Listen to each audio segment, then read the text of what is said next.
o número 7, né?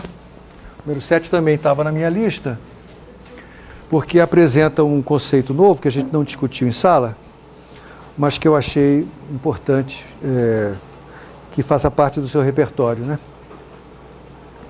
Então, o texto é assim: normalmente a pressão parcial de vapor d'água no ar... Ah, detalhe, isso que eu falei aqui sobre esse problema número 6, né? Você tem um gás, dentro do recipiente não tem só vapor d'água, tem também outro gás, é o que acontece no nosso cotidiano, na água que está em equilíbrio, né? Na atmosfera.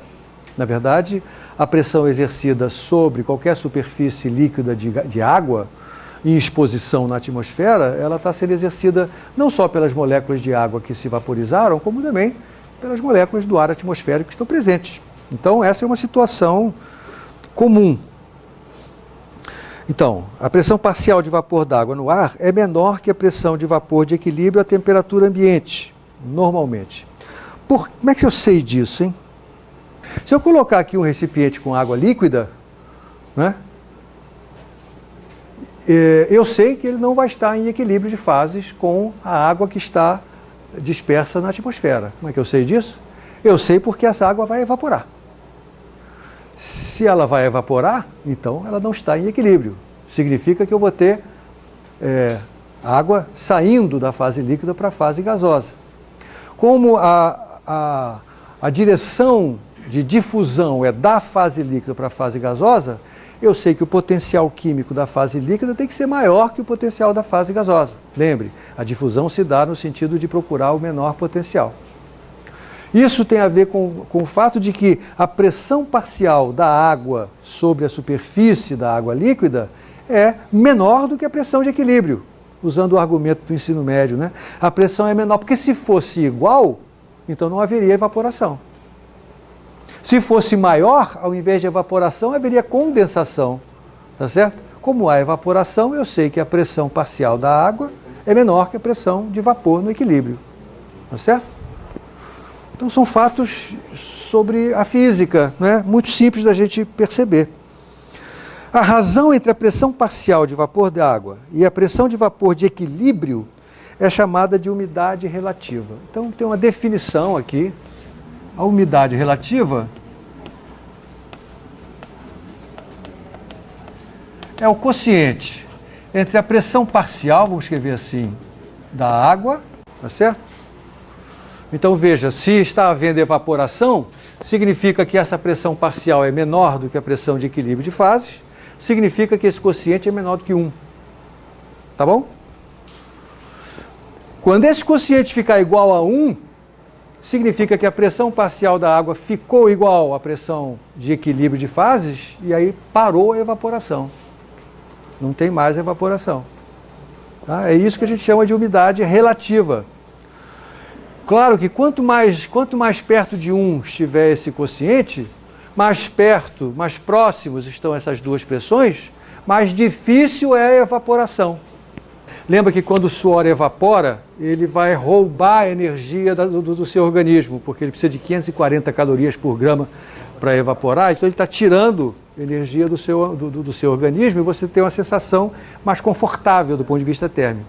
Se você está numa situação de umidade relativa do ar perto de 100, isso é um desconforto térmico total. Você sua e continua suado, né? O suor não evapora, não é?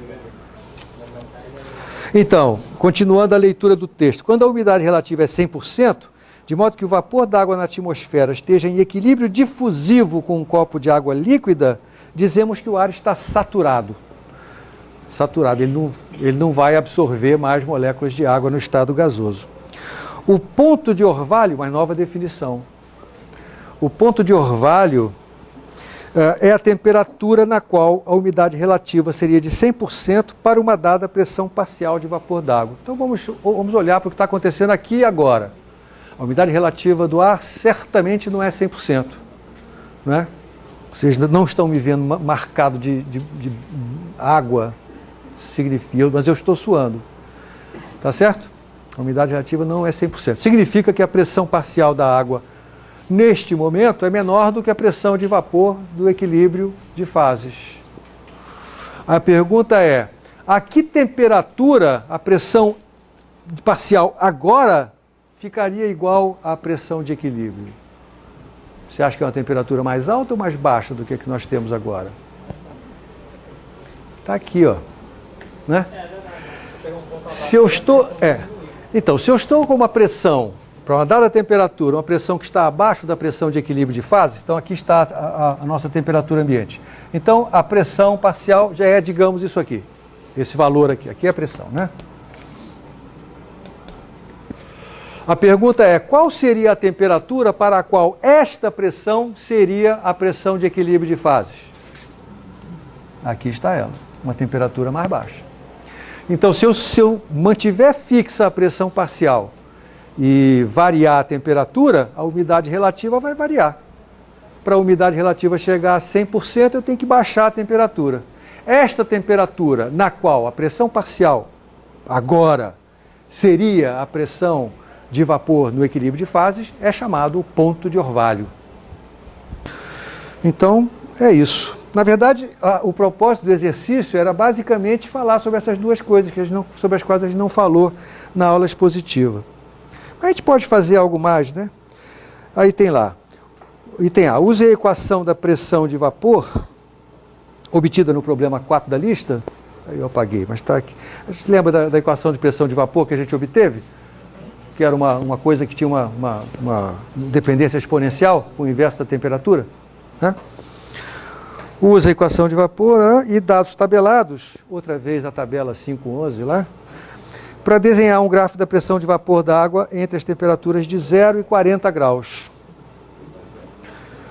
Né? Então, como é que a gente vai fazer isso? Olha lá, eu peguei a equação que nós obtivemos. E aí, eu quero entre 0 e 40 graus. Aí, Renan, entre 0 e 40 graus, tinha uma temperatura lá no meio, que era 25, aí eu escolhi essa como representativa, né? Aí eu peguei a temperatura de 25 graus, e o L, nesse caso, dava...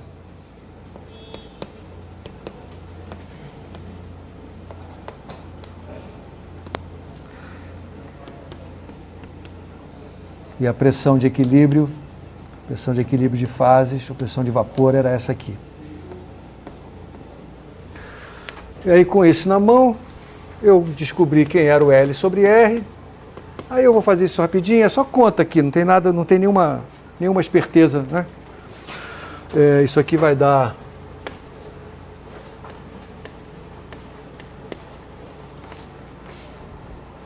E aí, esse P0, lembra que eu tinha obtido lá a expressão para ele? Isso aqui vai dar...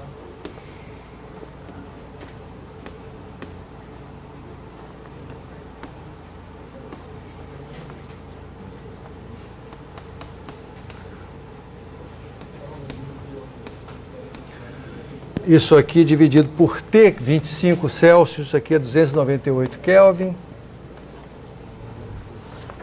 Aí deu um certo valor aqui. Repito, isso aqui não tem nenhum significado físico interessante, é só uma constante que vai aparecer nessa equação da pressão. E aí obtive a pressão assim.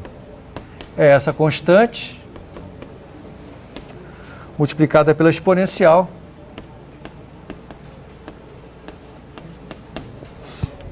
Aí está...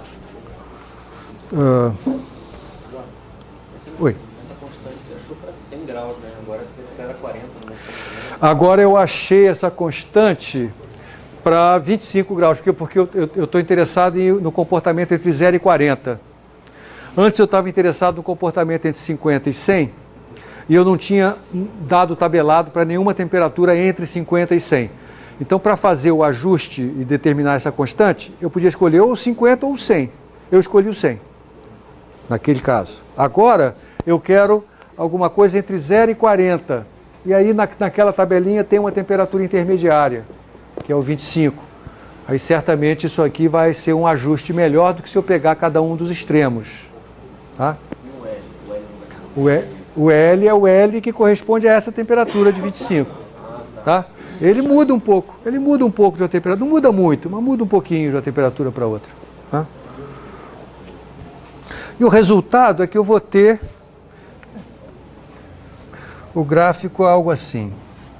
Só qualitativo que me interessa. Então aqui a pressão parcial em função da temperatura, entre 0 e 40 Celsius. Isso dá uma coisa assim. O comportamento exponencial, né, enfim, a gente já está... Isso não deve ser surpresa para ninguém. Agora, imagine que eu tenha água numa pressão e temperatura correspondentes a um ponto aqui embaixo ou a um ponto aqui em cima. Qual é a diferença entre esses dois? Eu estou a água nesse ponto aqui, ou seja, para essa temperatura e essa pressão. O que você pode dizer a respeito da água quando ela estiver aqui? Tá bom, deixa eu começar de outro jeito. Suponha que eu tenha água neste ponto aqui. Tá? O que significa isso? Significa que eu tenho água a esta temperatura e a esta pressão parcial. Tá? Que é a pressão parcial de equilíbrio entre as fases. Tá certo? O que significa isso? Ela está saturada. Tá certo? A pressão que ela exerce, ela está exatamente à pressão de equilíbrio.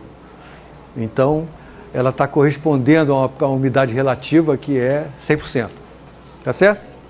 Se ela estiver aqui, ela vai estar com uma pressão menor do que a pressão de equilíbrio. Significa que ela vai estar evaporando. Tá certo? Ela está não saturada. Se ela estiver aqui, ela está supersaturada. Esse é o nome que a gente usa mesmo. Ela está supersaturada e vai acontecer o orvalho, né? Então aqui é supersaturação.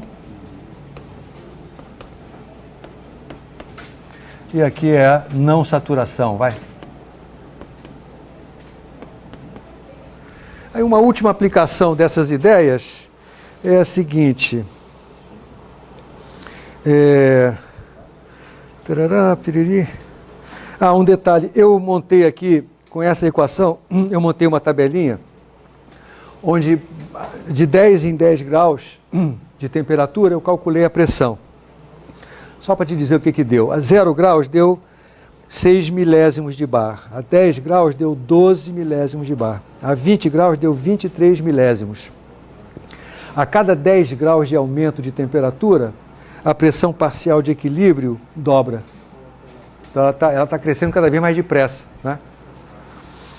E é isso que era um comentário que tinha nesse enunciado. Aí eu digo assim, num certo dia de verão a temperatura é 30 graus, sempre em Celsius, né?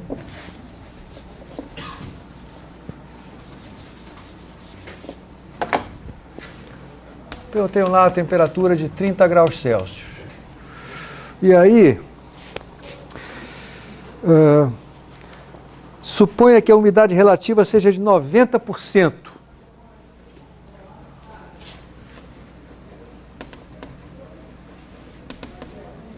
Eu quero saber qual é o ponto de orvalho.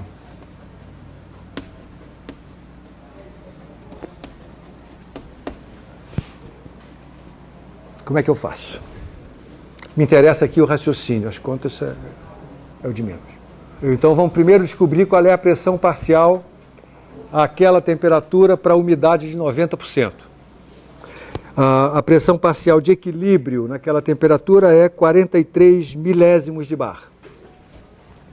Então a pressão parcial para T igual a 30 é essa daqui. Olha só. A umidade relativa é esse quociente aqui, entre a pressão real, pressão existindo agora, e a pressão do equilíbrio. Eu estou te dizendo qual é a pressão do equilíbrio.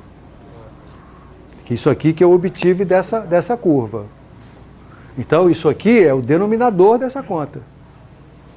Então, a pressão parcial é isso aqui vezes 90%, vezes 0,9, e não dividido por.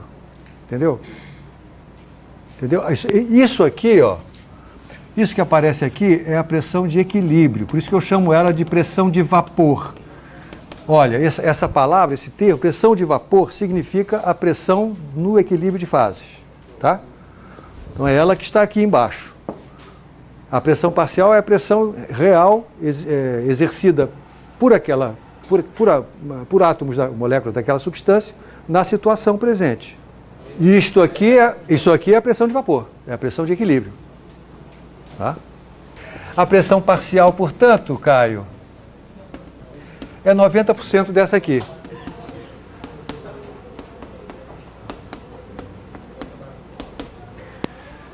Né? Isso aí dá, sei lá, 0,039 alguma coisa, 0,038.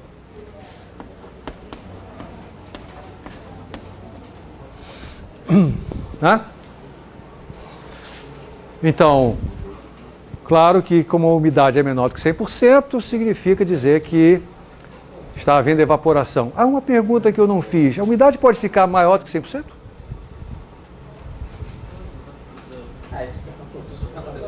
Pode, aliás, eu já representei ali, né? Tá legal, mas agora a pergunta é, qual é o ponto de orvalho? Então, o que eu fiz foi calcular, na verdade, isso aqui é o P de equilíbrio, né? Isso aqui é o P de equilíbrio. Então, o ponto de orvalho é a temperatura para a qual esta pressão é a pressão de equilíbrio. Então, joga isso aqui e resolve essa equação. Logaritmo, blá, blá, blá, blá. Ou então, como a gente já sabe que ela varia, ela dobra a cada 10 graus, né? 6 milésimos, 43, o que vinha antes era 23. A gente já sabe que tem que ser uma temperatura menor do que 30. A temperatura de 20, isso aqui dava 23 milésimos de bar. Tem alguma coisa entre 20 e 30, concorda? Ele cresce mais rápido à medida que a temperatura aumenta. A metade do caminho aqui seria o quê? 20, seria 33. Isso aqui está depois da metade, né? Então, você acha o quê? É maior que 25? Menor que 25? Eu já vi que isso aqui tinha que estar acima de 25. E o resultado com a conta é 28,2. Então a temperatura, o ponto de orvalho, corresponde a 28,2 Celsius.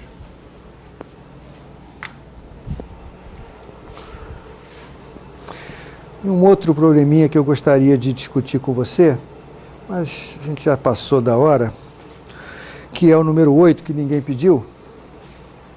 É interessante porque, na verdade, esse processo aqui é um processo que está associado à formação de nuvens. Né? Então, olha só, se você tem uma massa de ar não saturada, né, numa situação como essa aqui, ela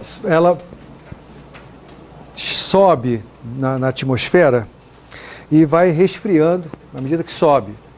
E aí, lembro a você que a gente resolveu na lista 2 um problema que determinava o gradiente de temperatura com a altitude. Eu chamei de gradiente adiabático seco. E isso dá algo como 10, o valor que eu tinha, da ordem de 10 Kelvin por quilômetro, que é a temperatura abaixo de 10 Kelvin a cada quilômetro que eu subo. E aí, se você tem uma temperatura ao nível do mar, que é 50 graus Celsius, perdão, 25 graus Celsius, e a umidade relativa de 50%, à medida que essa massa de ar sobe, ela vai se aproximando do seu ponto de orvalho, né? Porque a temperatura vai baixando. Quando ela alcança o ponto de orvalho, ela começa a condensar. E a essa altitude que vão se formar nuvens. Porque Hã? Na verdade, ela começa, antes de ficar super... Quando ela alcança a umidade relativa, o ponto de orvalho, que significa que ela está com a umidade relativa de 100%, ela começa a condensar. E essa condensação vai gerar gotículas de água que ficam em suspensão. Isso que é uma nuvem. Então, o processo que cria uma nuvem Está descrito por essa física aqui. Né? Umidade relativa menor do que 100%. Esse vapor d'água sobe. À medida que sobe, a temperatura ambiente diminui. Quando alcança o ponto de orvalho, começa a haver a condensação. Então, o exercício número 8 propõe uma situação, você tem a 25 graus e a umidade relativa é 50%. Aqui, a altitude, vão se formar as nuvens.